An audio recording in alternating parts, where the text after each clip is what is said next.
Red టీవీలో మీ వ్యాపార ప్రకటనల కోసం ఈ నంబర్ ని సంప్రదించండి 6281747728.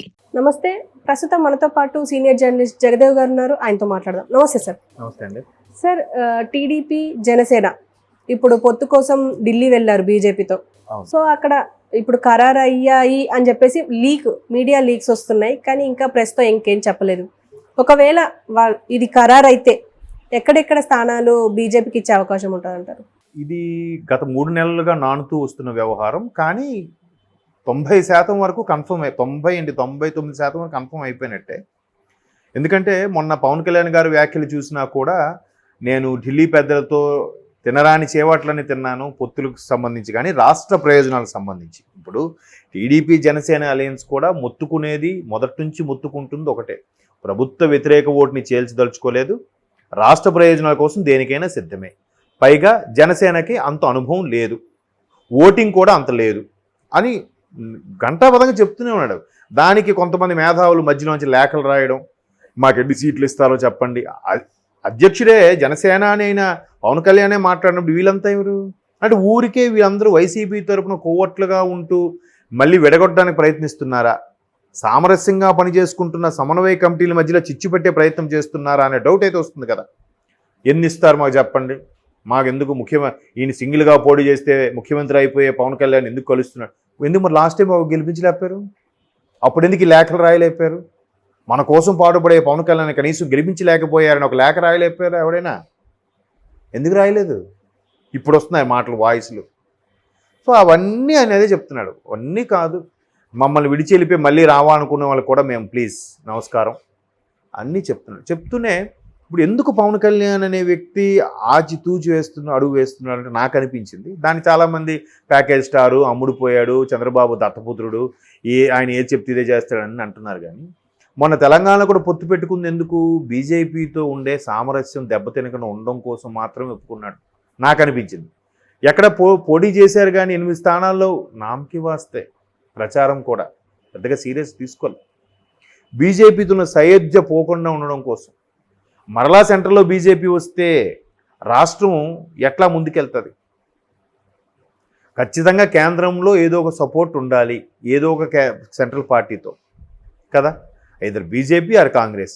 బీజేపీతో పవన్ కళ్యాణ్ పొత్తుగా ఉన్నారనుకోండి, నెక్స్ట్ మళ్ళీ బీజేపీ వస్తే రాష్ట్ర ప్రయోజనాల కోసం ఫైట్ చేయొచ్చు. ఒకవేళ కాంగ్రెస్ వచ్చిందనుకోండి, ఆల్రెడీ చంద్రబాబు గారు 2019లో కాంగ్రెస్ పొత్తు పెట్టుకునే అంశం ఉంది కాబట్టి వాళ్ళతో కూడా వ్యవహారం చెడకుండా అలాగే ఉన్నారు. అందుకే ఎక్కడా డిక్లేర్ చేయలేదు. బీజేపీతో కలిస్తే టీడీపీ జనసేన బీజేపీతో కలిస్తే ఒక 1 or 2% ఓటింగ్ తగ్గుతుందని తెలిసినా కూడా అలా స్తబ్దుగా సామరస్యంగా చేసుకుని వెళ్ళడానికి ప్రయత్నిస్తున్నారు.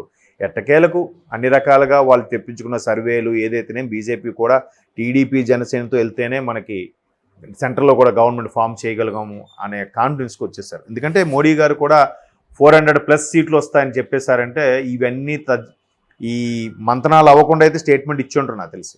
మళ్ళీ ప్రాంతీయ పార్టీలను అన్నీ కలుపుకుంటూ వెళ్తే అప్పుడు ఖచ్చితంగా 400 కాకపోయినా 330 వస్తాయి. అన్నీ కలిపి 320 ఎన్నో వస్తాయి అని నేను అనుకుంటున్నాను. చాలు కదా గవర్నమెంట్ ఫామ్ చేయడానికి. అండ్ మోరోవర్ చాలామంది అభిప్రాయం ఏంటంటే బీజేపీకి మోదీ ప్రభుత్వానికి వాళ్ళకి మ్యాజిక్ ఫిగర్ దాటేస్తే ఒకవేళ మిత్రపక్షాలను కలుపుకున్నా మిత్రపక్షాలకు భయపడేది ఉండదు, మిత్రపక్షాల మాట చెల్లదు, వాళ్ళకి బొటాబొటీ సీట్లు వస్తేనే మిత్రపక్షాలతో కలుపుకుంటేనే గవర్నమెంట్ ఫామ్ చేస్తే కంటే అప్పుడు మిత్రపక్షాల మాట వింటారు అనే స్ఫురణ కూడా ఉంది చాలామందికి. అయితే ఇప్పుడు మొత్తానికి టీడీపీ జనసేనతో పాటు బీజేపీ కూడా అలయన్స్ అవ్వబోతోంది. దానికి ఆల్రెడీ చంద్రబాబు గారు ఢిల్లీ వెళ్ళారు. నిన్న రాత్రో ఇప్పుడు పవన్ కళ్యాణ్ కూడా వెళ్ళినట్టున్నారు. పొత్తు ఖరారు అయిపోయినట్టే. ఒకవేళ అది ప్రెస్ మీట్ పెట్టి చెప్పకపోయినా టీడీపీ జనసేన పార్టీ సమావేశంలో అదే ఎన్నికల క్యాన్వాసింగ్ సందర్భంలో ఏదైనా సభ ఏర్పాటు చేస్తే దానికి మోదీ గారు హాజరయ్యి కన్ఫర్మ్ చేసేలాగా కనిపిస్తుంది. అంతే కదా, ఇంకా నోటిఫికేషన్ వచ్చాక ఏ సభ పెట్టినా దానికి మోదీ గారు వచ్చారంటే దాని అర్థం ఏంటి, పొత్తులో భాగమైనట్టే కదా. సో అట్లా చేద్దాం అనుకుంటున్నారనే ఒక ఆలోచన. అది ఇంకా పూర్తి స్థాయిలో అది రూపాంతరం చెందలేదు. అలా అయిన పక్షంలో వాళ్ళకి ఎన్ని సీట్లు ఇస్తారనేది ఇప్పుడు నెక్స్ట్ డౌట్. సో ఇప్పటి నుంచి ఉన్నది ఏంటంటే బీజేపీ ముఖ్యంగా ఎమ్మెల్యే అసెంబ్లీ స్థానాల కన్నా ఎంపీ స్థానాల మీద కాన్సన్ట్రేట్ చేస్తుంది. వాళ్ళకి కావాల్సింది కేంద్రంలో ప్రభుత్వం. కేంద్రంలో ప్రభుత్వం ఉంటే మొత్తం దేశం అంతా ప్రభుత్వం ఉన్నట్టేగా, దేశం అంతా గ్రిప్లో ఉన్నట్టేగా. సో ఒక 5 స్థానాలు డిమాండ్ చేస్తున్నారు అన్నట్టు కూడా వార్తలు వస్తున్నాయి. 5 స్థానాలు కూడా మొదటి నుంచి ఉన్న స్థానాలు ఏంటంటే ఉత్తరాంధ్ర, అదే వైజాగ్ జిల్లాకు సంబంధించి ఇప్పుడు మారిపోయింది అనుకోండి, అరకు లోక్సభ, తర్వాత రాజమండ్రి, తర్వాత తిరుపతి, తర్వాత రాజంపేట, తర్వాత ఇంకేదో చెప్పారు, రాజంపేట కానీ హిందూపురం కానీ అదొకటి, తర్వాత ఇంకేదో ఇలా ఒక 5 నియోజకవర్గాల వరకు. ఈ 5 నియోజకవర్గాల్లో కూడా ఎలా అంటే తెలిసిన వ్యక్తులే పోటీ చేయబోతున్నారు అన్నట్టు కూడా వార్తలు వినిపిస్తున్నాయి.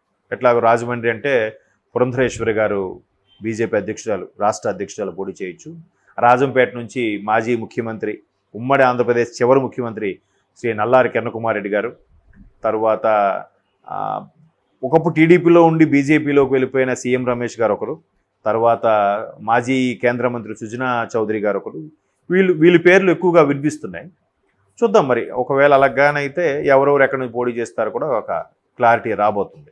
సో బీజేపీకి నెక్స్ట్ అసెంబ్లీ స్థానాలకు వస్తే రాయలసీమ స్థానాల్లో కానీ గోదావరి జిల్లాలో, గుంటూరు జిల్లాలో ఒక్కొక్కటి, అలాగే వైజాగ్లో 2-3, జమ్మలమడుగు, గుంటూరు వెస్ట్ అని, వైజాగ్ నార్త్ అని, ఇట్లా కొన్ని స్థానాల వరకు బీజేపీకి కేటాయించడం జరుగుతుంది. అయితే అవి 5 నుంచి 9 మధ్యలో ఎన్నైనా ఇవ్వచ్చు అంటున్నారు, బట్ క్లారిటీ లేదు. బట్ ఆల్రెడీ టీడీపీ 175 స్థానాలకు గాను అవి 94, 24 ప్రకటించేసింది. అంటే ఆల్మోస్ట్ వాళ్ళు ఇన్ని 118 ఎన్నో అయ్యాయి. ఇంకా 57 స్థానాలు ప్రకటించాల్సి ఉంది టీడీపీ జనసేన కూటమి. ఆ 57లో బీజేపీకి ఎన్ని ఇస్తారన్నది ఇంకా 5 నుంచి 9 మధ్యలో ఎన్నైనా ఇవ్వచ్చు. మేబీ జనసేనకు మళ్ళీ ఇంకొక ఇచ్చి బీజేపీకి 5 పరిమితం చేసినా ఆశ్చర్యపోనక్కర్లేదు. తర్వాత లోక్సభ స్థానాల్లో కూడా వాళ్ళకి 5 ఇస్తే మిగతా 20లో 3 జనసేనకి, 17 టీడీపీకి ఇచ్చే అవకాశం కనిపిస్తుంది. బట్ మొత్తం మీద టీడీపీ, జనసేన, బీజేపీ కూటమి కలిస్తే 18 నుంచి 20 మధ్యలో, లేదా 20+20 గ్యారంటీగా వస్తాయి. ఆ రిమైనింగ్ 3 అనేది వైసీపీకి ఒక 3, రిమైనింగ్ 5లో 3, లేకపోతే ఇతరులు, లేదంటే బీజేపీ కోటో, జనసేన కోటో మళ్ళీ ఎక్స్ట్రాగా అట్లా కూడా వచ్చే ఛాన్సెస్ ఉన్నాయని అంటున్నారు. చూద్దాం మరి, అంటే అన్ని విధాలుగా ఇలా జరిగితే ఏం జరుగుతుంది అనేది తెలియదు. బట్ బీజేపీ కూడా ఈసారి లోక్సభ స్థానాల మీద గట్టిగా పట్టు బిగిస్తోంది కాబట్టి, టీడీపీ జనసేన కూటమి గెలుస్తుందని ఉంది కాబట్టి ఖచ్చితంగా బీజేపీకి 5 స్థానాలు కంపల్సరీ. అసెంబ్లీ స్థానాలు మళ్ళీ జనసేనకి ఇంకా పెరిగే ఛాన్సెస్ ఉన్నాయని కూడా అంటున్నారు కొన్ని సందర్భాల్లో. ఒకవేళ బీజేపీకి ఇచ్చినా కూడా రాయలసీమలో వైసీపీ కొంచెం గెలిచే 30 సీట్లో కూడా అక్కడ నుంచి ఎక్కువ గెలుస్తుంది కాబట్టి ఆయా స్థానాలు బీజేపీకి కేటాయించే ఛాన్సెస్ ఉన్నాయని కూడా అంటున్నారు. అంటే ఇప్పుడు బీజేపీ టీడీపీకి కొన్ని డిమాండ్స్ పెట్టిందంట కదా, అంటే ఎక్స్ట్రా సీట్లు కావాలి అని చెప్పి, పైగా టీడీపీ జనసేన ఎక్కడైతే బలంగా ఉందో ఆ ప్రాంతాలనే కావాలి అని చెప్పేసి అంటుంది అని చెప్పేసి ఒక వార్త వస్తుంది. లేదు, ఆ ప్రాంతాలంటే ఇప్పుడు హిందూపురం ఉంది, హిందూపురం కానీ రాజంపేట కానీ అని అంటున్నారు. బట్ హిందూపురం ఇచ్చారనుకోండి టీడీపీ బలంగా ఉన్నట్టేగా. ఇప్పుడు రాజమండ్రి ఉంది, రాజమండ్రి టీడీపీ జనసేన కలిసి అంటే ఖచ్చితంగా వస్తుంది. బట్ అది ఇప్పుడు పురంధరేశ్వరి గారికి కేటాయిస్తున్నారు అంటున్నారు. అంటే 1-2 స్థానాల వరకు పట్టు విడుపు తప్పదు మరి. ఎందుకంటే మెయిన్ ఆంధ్ర ప్రభుత్వం సంబంధించి అక్కడ ఉండే విధానాలకు సంబంధించి వెక్స్ అయిపోయారు అంత. ఎట్లాగైనా ప్రభుత్వం కూల్చి ఆంధ్రాని సేవ్ చేయాలనే టార్గెట్లోనూ ఉన్నారు టీడీపీ జనసేన అలయన్స్. సో కాబట్టి ఏదో ఒకటి చేయాలి, ఖచ్చితంగా ఒక ప్రభుత్వాన్ని కూల్చాలి. గవర్నమెంట్ ఫామ్ అయిన తర్వాత అప్పుడు కావాలంటే మళ్ళీ సర్దుబాటు, ఎంపీ స్థానాలు, రాజ్యసభ ఎంపీఓ, ఎమ్మెల్సీలో, లేదా నామినేటెడ్ పోస్టులో ఏదో ఒకటి చేసుకోవచ్చులే. ముందు ప్రభుత్వాన్ని స్థాపించడం అనేది ధ్యేయంగా పెట్టుకునే కాన్సెప్ట్లో ఉన్నారు. చూద్దాం మరి అది ఎంతవరకు తీసుకెళ్తుందండి. బీజేపీ కూడా ఆ సర్వేలు చేసే వాళ్ళతో మాట్లాడి ఒప్పించే, ఇప్పుడు వీళ్ళు కూడా చాలామందికి బాబు గారికి కూడా సజెస్ట్ చేశారంట. అట్లా బీజేపీ కూడా కొంత యాంటీ ఉంది. ఎందుకు, బాబు గారి హయాంలో స్పెషల్ స్టేటస్ ఏమి ఇవ్వలేదు, స్పెషల్ ప్యాకేజ్ ఇవ్వలేదు. తర్వాత జగన్మోహన్ రెడ్డి గారి గవర్నమెంట్లో కూడా వీళ్ళు అడిగింది లేదు, అడగంది అమ్మాయినే పెట్టదంటారు. వీళ్ళు అడిగింది లేదు, వాళ్ళు ఇచ్చింది లేదు. మొత్తం మీద బీజేపీకి మరి అది బ్యాడేగా. మరి ఇప్పుడు మేము టీడీపీ గెలుస్తుంది కాబట్టి వీళ్ళతో కలిసి ప్రయాణిస్తామంటే జనాలకి చిరెక్కు వస్తుంది కదా. అప్పుడు దానివల్ల టీడీపీకే పర్సంటేజ్ కొద్దిగా తగ్గుతుంది కదా. ఆ అంశం మీద కూడా మాట్లాడుతున్నారంటే అలాగనేది బీజేపీ కొద్దిగా తగ్గే ఛాన్సెస్ ఉంది. బట్ సెంట్రల్లో వచ్చింది అనుకోండి, అప్పుడు వాళ్ళ అవసరం మనకు ఉంటుంది కాబట్టి, అంటే ఆ పట్టు విడుపు ఒకటి మీది ఒకటి మాది అన్నట్టుగా కాంప్రమైజ్ రావాల్సి వస్తుంది. అందుకు ఒప్పుకున్నారన్నట్టు కూడా వార్తలు ఉన్నాయి. చూద్దాం. మీరు మ్యాక్సిమం పొత్తు అయితే కన్ఫర్మ్ అయిపోయిందని అంటున్నారు. బట్ ప్రెస్ మీట్ పెట్టి చెప్తారా, లేదా డైరెక్ట్గా మోదీ గారి సభకు వస్తే ఆ సభ ద్వారా మనం అర్థం చేసుకోవాలో